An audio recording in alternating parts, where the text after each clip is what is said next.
ஓம் ஸ்ரீ குருப்யோ நமக. நன்றாக குருவாழ்க, குருவே துணை. பரபிரம்ம ருத்ர காயத்ரி ஞானசலத்தின் நண்பர்களுக்கு வணக்கங்களும் வாழ்த்துக்களும். மீன லக்னத்திற்கு இந்த பதிவில் புதனுடைய வக்கரகதி பற்றி பார்க்க இருக்கிறோம்.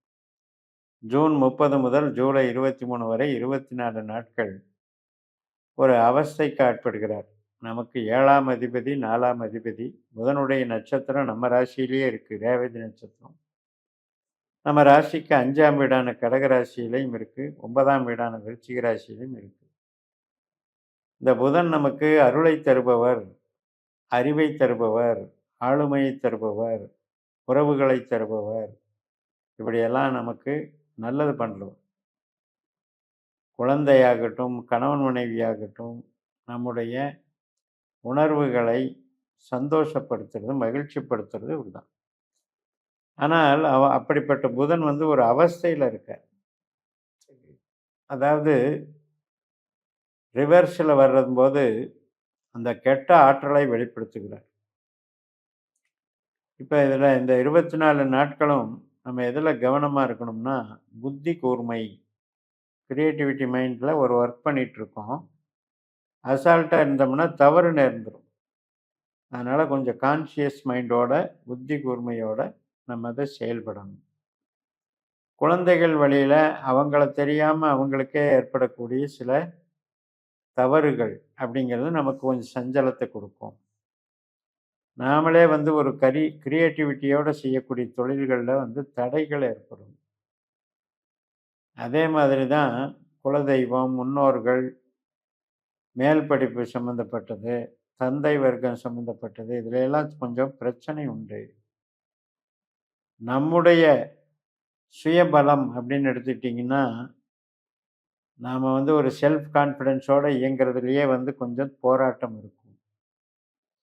அதாவது ஒரு விதத்தில் படபடப்பு, பரபரப்புன்னு சொல்கிறோம் இல்லையா, ஒரு கான்சன்ட்ரேஷன் ரொம்ப ஸ்டேபிளாக இல்லாமல் ரொம்ப வேவரிங் மைண்டோட செயல்படுறது.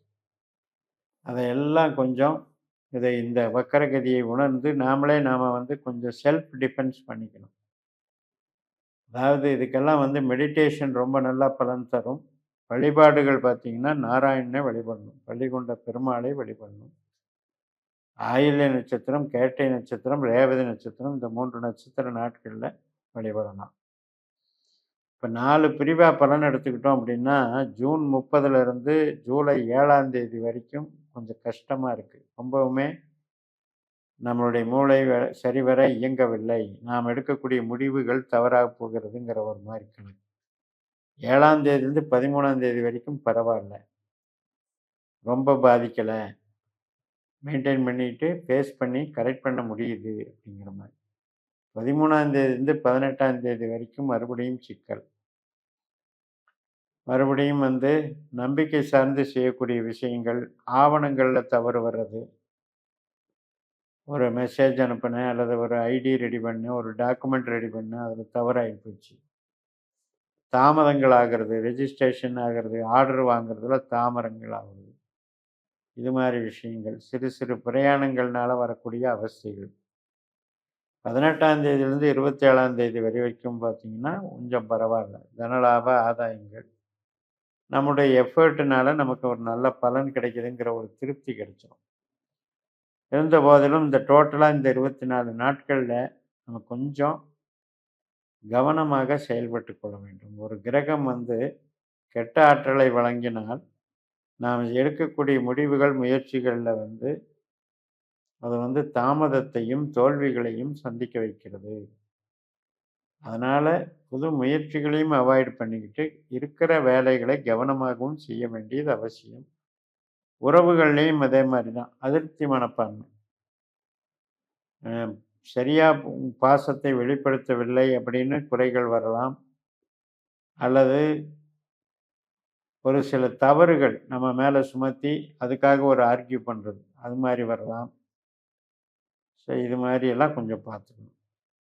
நம்மளுடைய அறிவாற்றலே கொஞ்சம் மந்தப்படும். அதாவது ஒரு ரிவர்ஸ் வருதுன்னு சொல்லுகிறோம் இல்லையா, வண்டி ரிவர்ஸ் வந்தால் என்ன ஆகும், அது மெதுவாக தான் போக முடியும், ரொம்ப ஸ்பீடாக போக முடியாது. அப்போ கொஞ்சம் நிதானிச்சுக்கணும், பேலன்ஸ் பண்ணிக்கணும், நம்மளை நாமளே பரிசீலனை பண்ணிக்கணும். அதிகமாக கான்சன்ட்ரேஷன், அதிக கவனம், அதிக ஜாக்கிரதை, உணர்வுகள் வெளிப்படுத்திக்க வேண்டும். ஒருத்தர்கிட்ட உறவுகள்கிட்ட பேசும்போதும், ஈவன் குழந்தைகிட்ட பேசும்போது கூட கொஞ்சம் இந்த சாஃப்ட் நேச்சருக்கு வந்துடணும், சரண்டர் பாலிசிக்கு வந்துடணும். ஆர்குமெண்ட் பாலிசிக்கு போக போக அது நெகட்டிவ் தான். பாதகம் அப்படிங்கிறது எப்படி நடக்குது அப்படின்னா, டாமினேஷன் பண்ணுறதுனால தான் பாதகம் நடக்குது. அதனால் ஒரு மாதிரி நான் மேதாவி, நம்முடைய திறமைசாலி அப்படின்றது ஒரு கர்வம், ஒரு அசால்ட்டு, இதன் மூலம் வரக்கூடிய பிரச்சனைகளை காட்டுகிறார் புதன். அதன் மூலம் காரியம் தோல்வி அடைகிறதையோ, காரியத்தில் கை நழுவி போகிறதோ, அதாவது சரியாக ஒரு பெர்ஃபார்மன்ஸ் பண்ண முடியாமல் போகிறதையோ காட்டுது. ஸோ அதை நீங்கள் பயன்படுத்தி கொண்டீர்களானால் மிக மிக நன்றாக இருக்கும். வழிபாடுகள் பார்த்திங்கன்னா, ஆயில்யம், கேட்டை, ரேவதி நட்சத்திரத்தில் பெருமாள் வழிபாடுகளை பண்ணிக்கலாம். நட்சத்திர குறியீடுகள் என்று இருக்கிறது. இப்போ ஆயில்யம்னா ஆதிசேஷன், மரம் புன்னை மரம், பறவை கிச்சிலி பறவை, இடம் ஒரு கடை மாதிரி. அதே மாதிரி வடிவம் அப்படின்னு எடுத்துட்டிங்கன்னா, இப்போ நம்ம ஒரு அதாவது ஒரு இப்போ குப்பை அப்படின்னா, அந்த குப்பையாக ஒரு ஓன் அவுட்டான பொருளை சேர்த்து வச்சா குப்பையாயிடும். அடிக்கடி க்ளீன் பண்ணிக்கணும், அது சேர விடக்கூடாது. அதே மாதிரி அம்மின்னு சொல்கிறோம், வடிவங்கிறது அம்மி. இந்த அம்மிங்கிறது என்ன, அதுவும் கிரைண்டரு, மிக்சி, இதெல்லாம் அம்மி இப்போ. ஸோ அதெல்லாம் ரிப்பேர் ஆச்சுன்னா சரி பண்ணிடுங்க. மற்றபடி ரேவதி நட்சத்திரம் ஓடத்தை குறிக்குது, பூஞ்சோலையை குறிக்குது, ரங்கநாதரை குறிக்குது, பெண் யானையை குறிக்குது. கேட்டை நட்சத்திரம் ஆண் மானை குறிக்குது, பிராய் மரத்தை குறிக்குது. ஸோ இதையெல்லாம் ஆக்டிவேட் பண்ணிக்கலாம். பச்சை நிறத்தை அதிகமாக யூஸ் பண்ணலாம் என்று சொல்லி நிறைவு செய்கிறேன். இந்த சேனலை சப்ஸ்கிரைப் பண்ணி ஷேர் பண்ணுங்கள். உங்கள் தனிப்பட்ட ஜாதக பலாபலன்களை என்னுடைய வாட்ஸ்அப் நம்பரில் தொடர்பு கொண்டு பலன் பெறுங்கள். உங்களிடமிருந்து விடைபெறுகிறேன். உங்கள் JMS. நன்றி, வணக்கம்.